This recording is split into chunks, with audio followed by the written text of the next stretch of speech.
Hello， 大家好，我是阿星。阿星现在在河南洛阳的南石山村，这个小村子不得了，每家每户世代相传，以制作唐三彩为业。据说从业人员有1000多人规模相当的大。洛阳的唐三彩呢也相当有名咱进这个小村子了解一下啥叫唐三彩，唐三彩是如何制作的。来。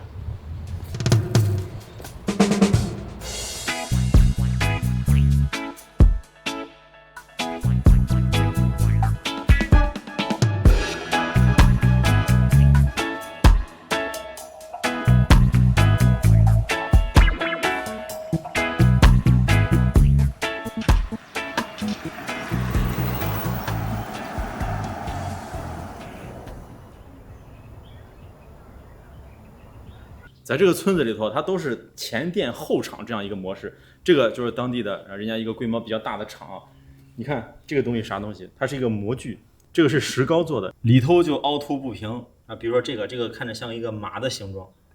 这个模具倒出来以后呢是啥样子？就是有大的有小的这些马，然后呢再上色，然后再烧制，最后就成了唐三彩了。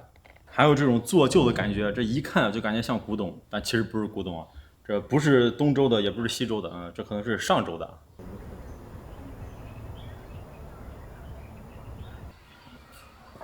这是他们的老窑，这么深。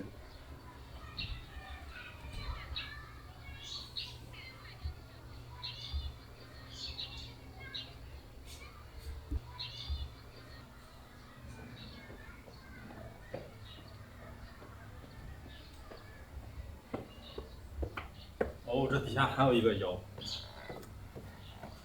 好深下来好凉快这里头像个地窖一样。哇，别有洞天这个窑为啥这么大呢？就是因为它能烧大的物件。你看这个人俑非常的高。在这个唐三彩里头，大家见的最多的就是骆驼，还有马，还有就是人俑。那很多人呢对这个唐三彩它有一个误区，就觉得这就是以前古人陪葬的这陪葬品。为啥呢？就是因为在这个墓穴里头出土的这个唐三彩数量是最多的。但是实际上不是这么回事在古代的时候，那大家日常用的很多器皿那也都是唐三彩。但是呢，这都是富贵人家才能用得起看到满墙的这些唐三彩我突然想到我经常看的一个鉴宝栏目。这个栏目呢，看了半天咱也没学会如何鉴宝，倒是看见很多这个匠货和这些专家匠来匠去，争来争去，特别有意思。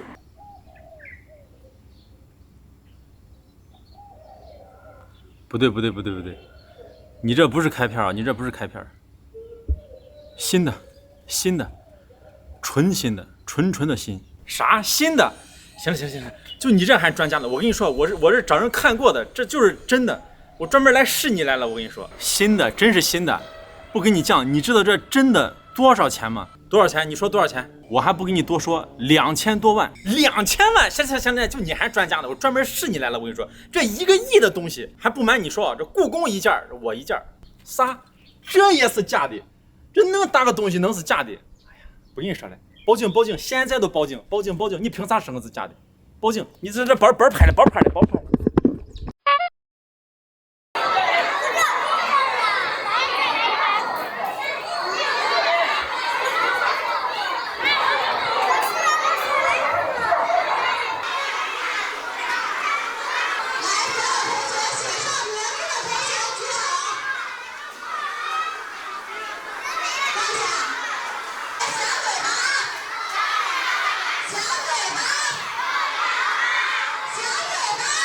这些小朋友呢来体验制作唐三彩。这是个骆驼，给上面上颜色。你看这有3个颜色，这个碗呢是绿色的，这个是黄色，这个是白色。你现在看起来颜色是一样的，涂上以后呢也看不出来，但是一烧完以后就会变色了。我为啥知道呢？听这个老师给俺讲的这唐三彩其实就是一种低温釉的陶瓷。你看这碗里的颜色真的是一模一样。但是烧出来以后就不一样了，尤其是这个最神奇，烧出来以后竟然是白的。做之前是这个样子，做完以后就这个样子，特别的漂亮。你看这个釉黄色、白色、绿色。啊，底下还有名字，还有小朋友的名字。上了釉以后，你看这个光泽度亮亮的，拿到手里头也是沉甸甸的，非常有分量，好看。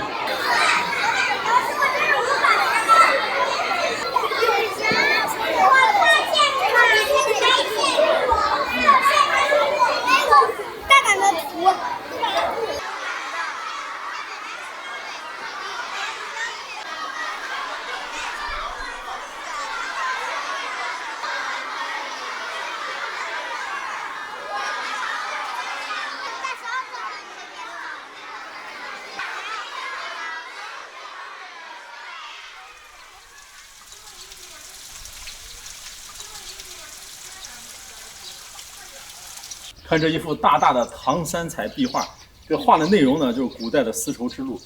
其实啊，这个唐三彩在古丝绸之路上也是一个重要的商品。那给大家解释一下，这个唐三彩它为啥要叫唐三彩？这名字咋来的？这个唐呢，大家都知道是唐朝，是吧？这个三彩啥意思啊？你看它看起来呢，不仅仅是3种颜色，其实颜色非常的丰富。但是要说但是啊，它有3种这个基础的颜色，就一个是绿色，一个是白色，还有一个是黄色。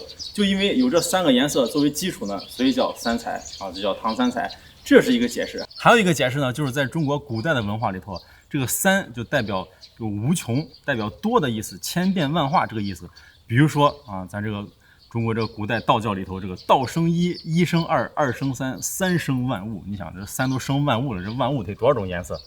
网上一般就是这么解释的，但是呢，我遇见一个当地的人啊，当地这个师傅啊，也是传承了几代，人家专门做这个唐三彩的啊，咱听听人家是咋解释的。你需要了解啥？你可以，我需要了解太多了，这就是当地的张师傅啊，张师傅给咱解释解释，为啥这个唐三彩啊要叫这个名字？刚才您说我说那都不对，不能说不对啊，是网上谣传，不能说谣传，它不太准确啊。因为这个唐彩这个工艺呢，就是这个3个字，对是我们后来人的一个叫法，就是后人赋予它的赋予一个叫法。因为这个唐彩在中国唐朝时期做完之后呢，大部分就藏埋于地下嘛。到这个1905年前后，被人们所大量的被发现以后呢，其实它是没有名字的。就是人们去查阅古资料也没有找到它的名字，后来就是人们以它的时代命名，唐是一个时代名词，唐代嘛。三彩呢，它的解释应该有2种，第一种呢是唐彩在发现之前，其实中国已经有三彩这个叫法，比如说明清时期的青三彩和素三彩，在陶瓷上面已经有应用了，这个叫法已经出现了。对，那很有可能是就是后来我们人们为了区别于明清三彩的一个叫法。冠名了一个唐代，就是唐代三彩。但是应该更准确的说，那个为什么？是因为这个，唐彩如果放到中国美术史或者历史的角度去看呢，就是唐朝以前是没有同一件作品上出现3种或3种以上色彩的，唐朝是首创，它不特指某几种颜色，而且它就是指这个东西是我们唐朝时期的那些不知名的工匠、那些不知名的艺术家，他们创造的这批东西，就震惊了。在唐朝时期可以说是很震惊，但我们今天看来呢，更加的震惊。就相当于在唐代那个节点上，它就算是一个技术的一个革新、突破，一个发明创造，然后运用了3种三种或3种以上的色彩。这个解释是最为准确的，最准确的，就是因为它是这样看。我刚才给你拿来明信片，你看，唐彩这个，你看它是彩色釉陶，就是说。中国彩色釉陶发展到唐朝时期的表现形式，我们现代人称之为唐三彩。那么如果它发展到宋代呢，有宋三彩，还有辽、金、元、明清都有。对，你看渤海三彩，在唐朝是当唐朝一个附属国嘛，现在类似于黑龙江那一带。你看还有奈良三彩、新罗三彩、波斯三彩，就是说。怎么解释最准确的就是唐彩，它其实是呢我们中国彩色釉陶发展到唐朝时期的一种表现形式。对。那么彩色陶出现在哪里？出现于中国什么时期？出现于中国汉。汉朝人已经发明这种彩色的釉陶器，但是当时汉朝主要是以单色或者复色为主。对。到唐代之后呢，可能是我们当时的经济啊，我们的文明的进步，我们民族大融合的一个形成体系。所以说有外来文化和我们当地文化结合融合，形成了3种或3种以上色彩出现在同一件作品上。对，我们现在把它称之为唐三彩。对，要这么说，这样子解释应该是最准确的。哎，对，因为它那个节点是值得被记录的就是一个永远值得被追记。因为我们永远要看那些历史，我们看那些美术史的话，只有那些发明创造者。对，是永远会被这个记载，历史记载。对，最应该被铭记的。看，长知识了，大家，啥叫唐三彩？这才叫最原始最根据的一个解释。那我看你们这个村家家户户就是前店后厂这种模式你像咱当下这个市面上的这种新的这种唐三彩你们这个整个村子能占到份额的多少？应该是我觉得有个90%以上吧。这么多很多但是这里面就你刚才说的，他有人专门是做陪葬的。有当代也需要这些，当代也有现在还需要，有的人专门做的是其他的，对。但是所以说，不同的人会做不同的东西。这个就是我们做的一些，你看刚才我说了，说汉代人发明的这个彩色釉陶嘛，这当时汉朝人发明这彩色釉陶以后，它主要是以单色的为主，它就以绿色或者褐色，对，这个就属于单色釉。这个颜色好。你看它这个三彩，你看三彩的一个。第二就是釉色，因为北方陶瓷它都特别注重这个釉色方面的就是它有非常厚重感的一个历史的一个感受存在。然后釉面会有开片，这个是非常细节的一个工艺。三彩开片呢，它讲究的是细小均匀，细小均匀，质感细小均匀。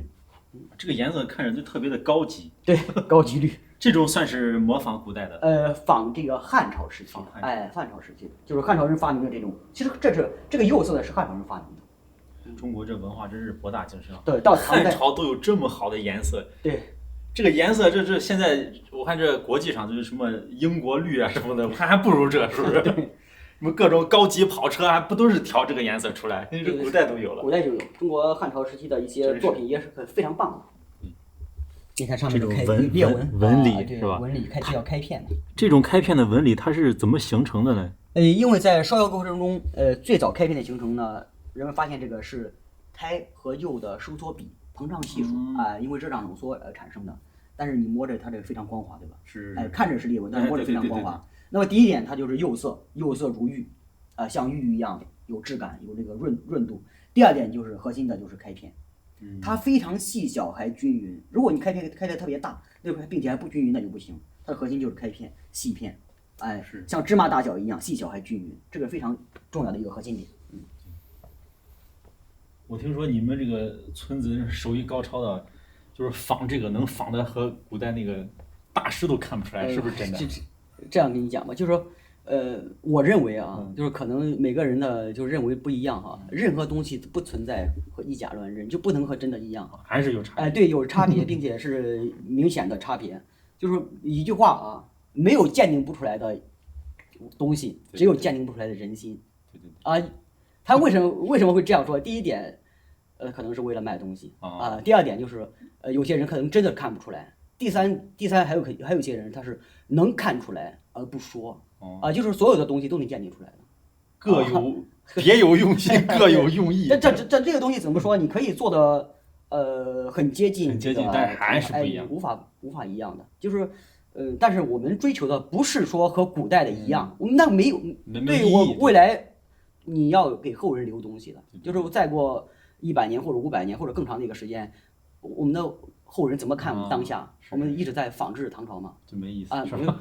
唐朝时期那批工匠为什么值得我们尊敬？为什么能留到美术史？是由他们的创造了。对，他们在汉代的基础上，或者在以前的基础上进行创造。我们当下要做的就是我们要创造一些属于当下的东西，这个是我们要做的。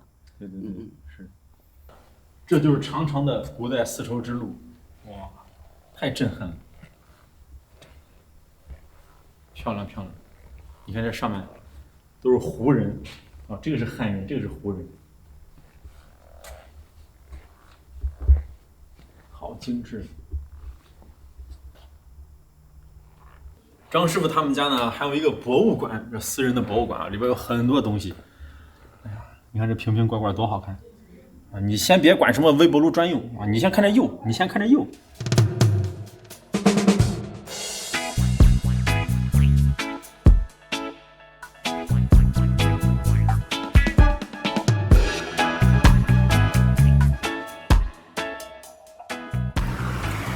南石山村出来呢，在这个村口就是朝阳镇。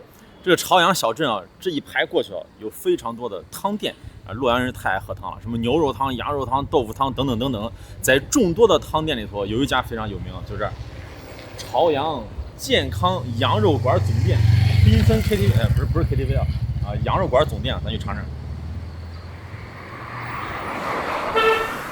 大份的健康羊肉，再来个大份的红油羊肚，再来个素菜。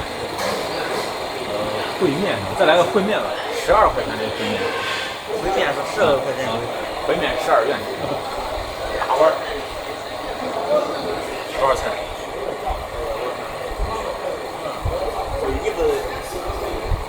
一份这羊肉是吧？15元羊肉汤，烩面12，还有健康羊肉大份的，红油羊肚大份的，再来一个素菜。红油羊肚是吧？啊。这个大爷好专业啊，点了半天。红油羊肚。来一个蔬菜。这要自己拿票去是吧？对。这2张票是在这个位置，然后这张票等着叫6号，就最前面那个窗口。好嘞，好嘞，好嘞。那算张法算。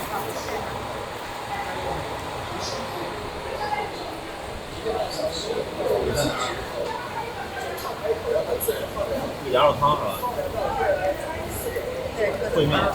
烩面加好那个啥。这个是羊肚。羊肚。那就先整汤嘛。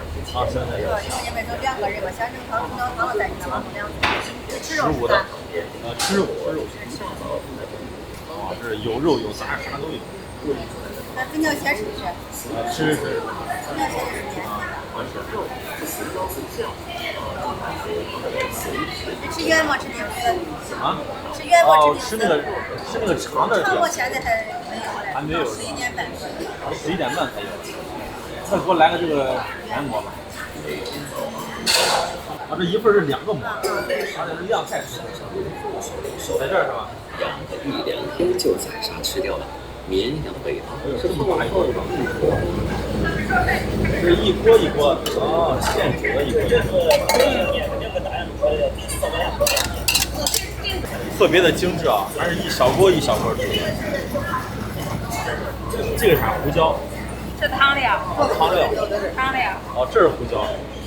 这些料自己放。对，前面的自己放。好嘞。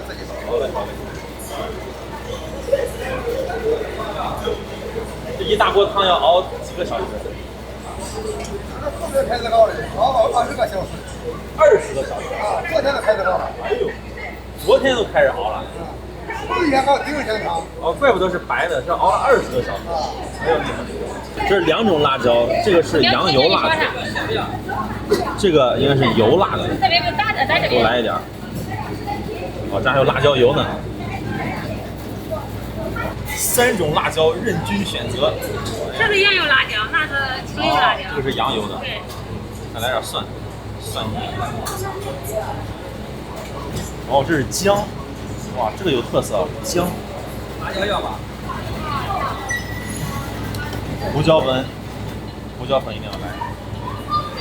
好嘞。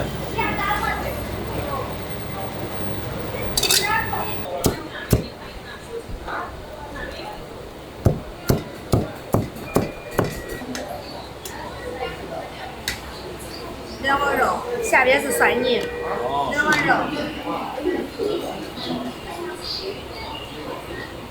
洋葱香菜。好嘞，谢谢。6号烩面。哇，这么大一碗。实惠。太实惠了，12块钱。来点辣椒油。这个不辣啊。啊，这个不辣。啊，桌上那个辣。哦，桌上还有是吧？对，这还有一个。好嘞。哇，12块。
这家店啊，它是以味美量大实惠而出名。你看，因为我之前吃过一次，为啥呢？12块钱的面这么多，这个汤呢是15，这个凉菜是10块，好家伙，真是实惠。而且这一个汤还配2饼，这桌子我是吃不完了。这个面呢其实是给摄像点的，摄像特别爱吃这个烩面。这个汤非常的热，先晾在一边，咱先尝尝烩面。这是韭菜，这是海带，还有豆腐丝儿，底下是羊汤，这就是河南烩面的标配啊，就这些东西啊，还有粉丝，看这，到底这一碗有多少量呢？我把这个面条挑起来才能看见啊！哇，你就看，满满的全是面。这一碗呢，饭量小一点的，2人可以吃一碗。这个面有多好吃啊！给大家形容一下，上次来吃的时候，摄像1个人把这碗吃完了。好家伙，我感觉这个量就是我们干活的这民工啊，还有大车司机啊，这么一碗估计都不一定能吃完。为啥我这么说呢？因为当时啊，我真看见旁边有个大车司机师傅，这一碗是没吃完。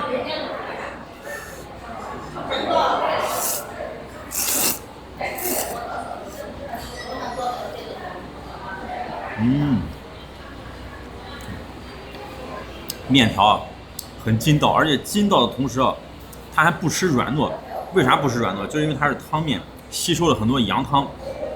这个外面是软软的，里头是筋筋的。它吸了羊汤以后，这个味道非常的鲜美。这个河南烩面啊，非常好吃，但是啊，它的颜值确实不占优势。你看起来，你看面条都是白白的，感觉是没味儿啊，但是实际上你一口汤喝下去啊，味道非常的足。2勺羊油辣子。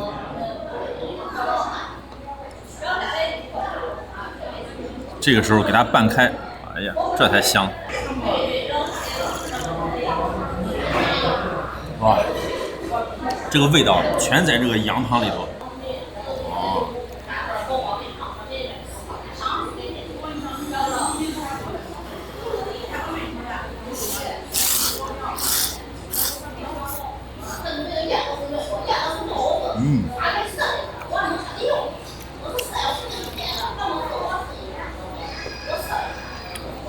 好吃，面吃2口就行了，给摄像留着啊。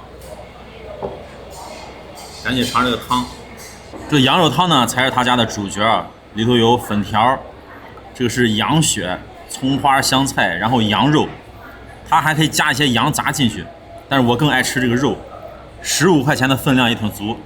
洛阳人讲究早起喝碗汤，神仙都不当。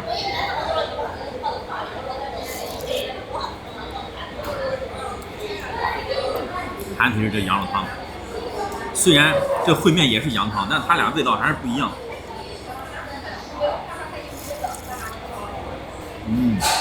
感觉这个更浓。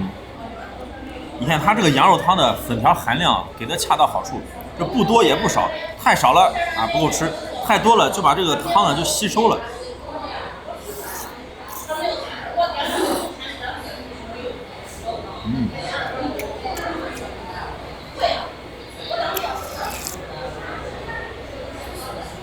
真不错，羊肉，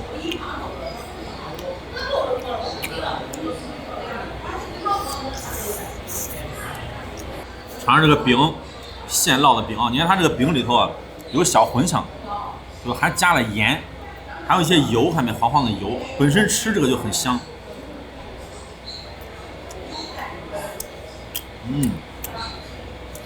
微微一点点咸味儿，还有这种。就五香、小茴香这种调料味，这个饼子啊，真的就这么吃都好吃。但是入乡随俗啊，咱得泡进去。饼是热热的。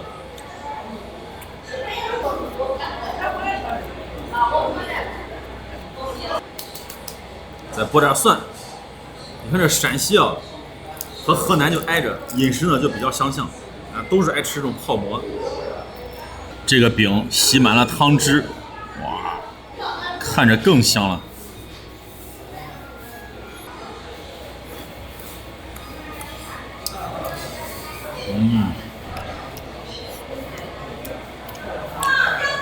绝了，好吃好吃。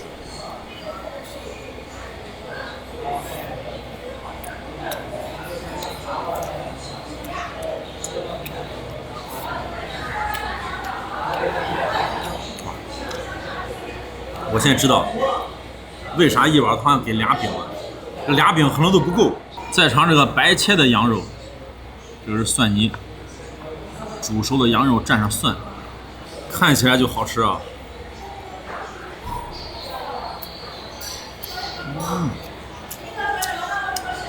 你就不说这个羊肉有多好吃，这个蒜汁儿我觉得都很棒。这蒜汁咋调的这么好吃？我这么蘸了这饼子，烧饼蘸蒜，这也应该是中原人的吃法了啊。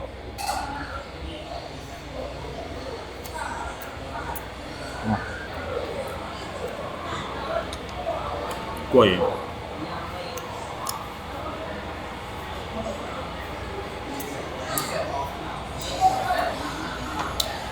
还有洋葱。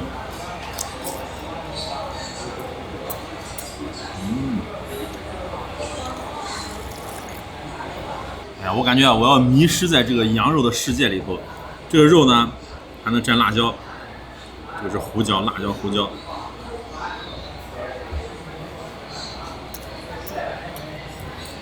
好吃。这个是红油羊肚，里边有葱丝儿、香菜，然后就是羊肚，加了蒜泥还有红油拌的。哇，这一筷子。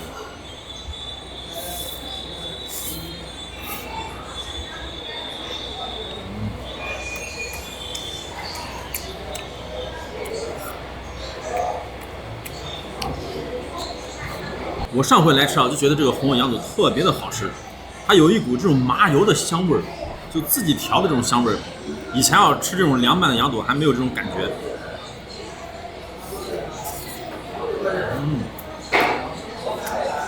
麻油的香味儿，然后醋，酸酸的醋味儿。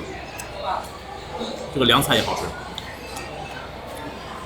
尤其这个莲菜，这个莲菜是甜的，就甜甜酸酸的酸甜。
这顿羊肉汤喝的真是过瘾，连吃带拿的，又买了一个饼。为啥买这个饼呢？因为我喝汤的时候，人家这个饼还没做，现在刚做好。我看大家喝汤都爱选择这个饼，这个饼呢叫长饼，为啥？因为长长的。那还有另外一个名字叫斜饼，为啥叫鞋饼呢？你看长得跟个鞋垫一样。我选的这个是46码啊，尝尝这个46码好吃不好吃？